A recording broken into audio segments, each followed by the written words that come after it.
Next topic है हमारे पास regulation of glycolysis. Regulation of glycolysis कैसे होती है? कुछ रेगुलेटरी एंजाइम्स ग्लाइकोलिसिस को रेगुलेट करते हैं। उसमें जो हमारे पास मेजर एंजाइम्स हैं, हमारे पास मेजर एंजाइम्स जो हैं उसमें है हेक्सोकाइनेज एंड ग्लूकोकाइनेज।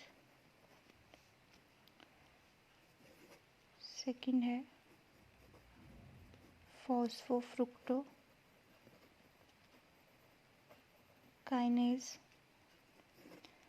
थर्ड है पायरोवेट काइनेज। सबसे पहले हम देखेंगे हेक्सोकाइनेज और ग्लूकोकाइनेज एंजाइम। हेक्सोकाइनेज एंजाइम हमने सबसे पहले पढ़ा था, वो ग्लूकोज को ग्लूकोज 6 फॉस्फेट में कन्वर्ट करता है और वो किससे इनहिबिट हो जाता है? ग्लूकोज 6 फॉस्फेट से। और ये एंजाइम क्या करता है? ये प्रिवेंट करता है कि एक्यूमुलेशन ना हो ग्लूकोज 6 फॉस्फेट की, क्योंकि ग्लूकोज 6 फॉस्फेट जब एक्यूमुलेट हो जाता है तो वो हेक्सोकाइनेज को इनहिबिट कर देता है। अब ह्यूमंस में हमारे पास हेक्सोकाइनेज जो हैं 4 टाइप्स के हैं, ठीक है। Hexokinase 1, hexokinase 2, hexokinase 3 and hexokinase 4। जो हेक्सोकाइनेज 1 है वो ब्रेन में होता है। जो हेक्सोकाइनेज 1 और 2 है वो हमारे पास ज़्यादातर होता है स्केलेटल मसल्स में।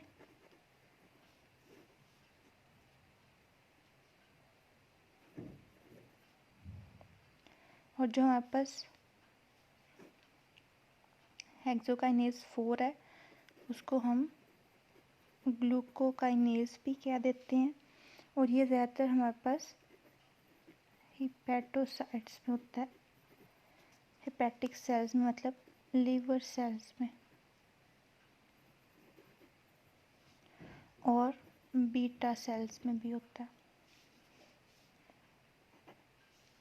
ठीक है। नेक्स्ट एंजाइम हमारे पास है फॉस्फोफ्रुक्टोकाइनेज, ठीक है।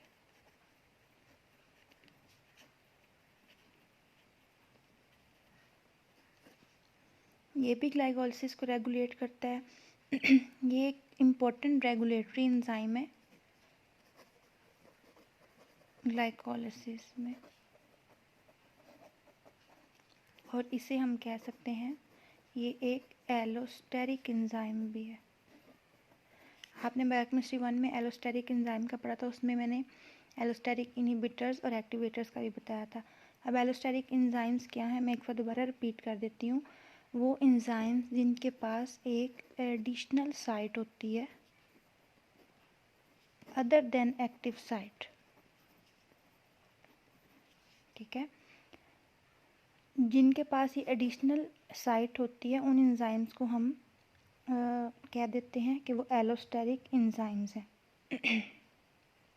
और जो मॉलिक्यूल्स इन साइट्स के साथ बाइंड होते हैं,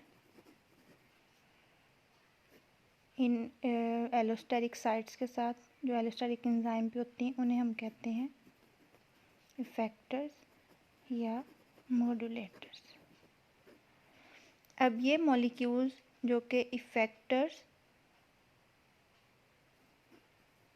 या मॉड्यूलेटर्स कहलाते हैं, जो एलोस्टेरिक एंजाइम की एडिशनल साइट पे जाके अटैच होते हैं, ये 2 तरह के हो सकते हैं।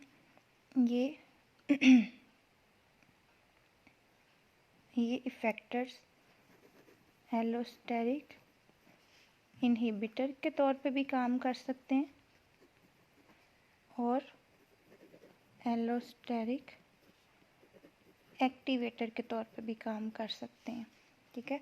अब जो हमारे पास फॉस्फोफ्रुक्टोकाइनेज एंजाइम है, इसके जो इनहिबिटर्स हैं, जो एलोस्टेरिक इनहिबिटर्स हैं, क्योंकि ये एक एलोस्टेरिक एंजाइम है, इस पे कुछ ऐसी एडिशनल साइट्स हैं जिन पे आके इफेक्टर्स या मॉड्यूलेटर्स अटैच होते हैं।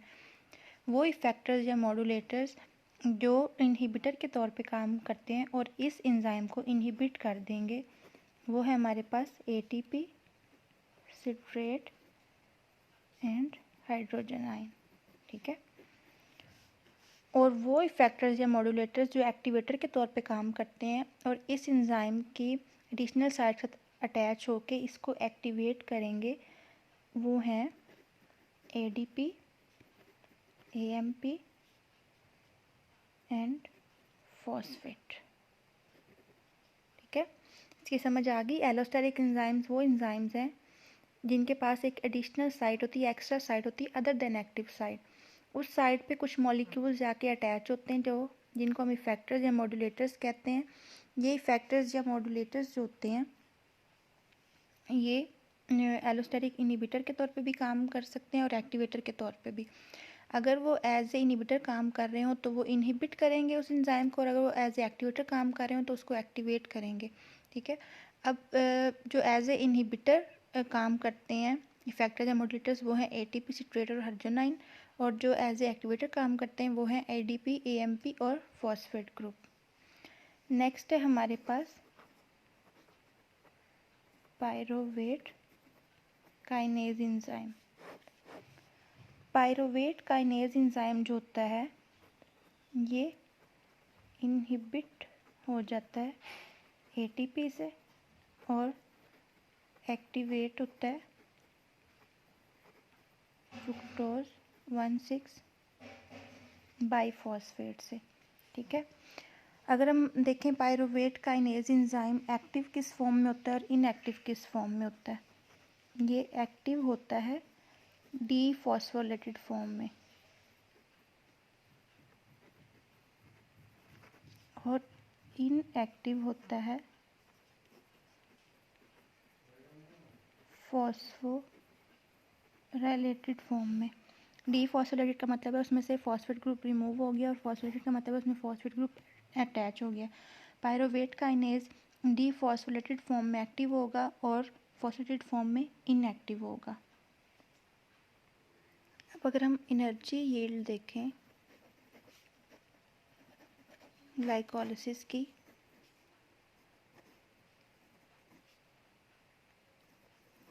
एनारोबिक और एरोबिक कंडीशन में। एनारोबिक जो हमने पूरा प्रोसेस ये पढ़ा, ये एक एनारोबिक ग्लाइकोलिसिस थी। इसमें हमने देखा था कि जो 2 ATP मॉलिक्यूल बनते हैं हमारे पास प्रिपरेटिव फेज में, कंज्यूम होते हैं, और 4 ATP बनते हैं सेकंड जो फेज है। ठीक है, ये प्रोड्यूस हो रहे हैं, तो 4 - 2 = 2 ATP हमारे पास बच गया। जो एनारोबिक कंडीशन में उसमें जो हमने देखा था ग्लिसरॉल्डिहाइड 3 फॉस्फेट वाला रिएक्शन, उसमें 2 NADH मॉलिक्यूल बन रहे हैं जब, और NADH इक्वल होता है 3 ATP के, तो 2 × 3 = 6 ATP। ठीक है। तो अगर हम ओवरऑल देखें तो हमारे पास टोटल ATP अगर हम एरोबिक और एनारोबिक दोनों के देखें तो 6 + 2 8 ATP मॉलिक्यूल बनेंगे। ये आपको टॉपिक यहाँ पे कवर हो गया है, इसको अच्छे से सुन लें और जो कोई क्वेश्चन हो आप बाद में कर लीजिएगा। Thank you.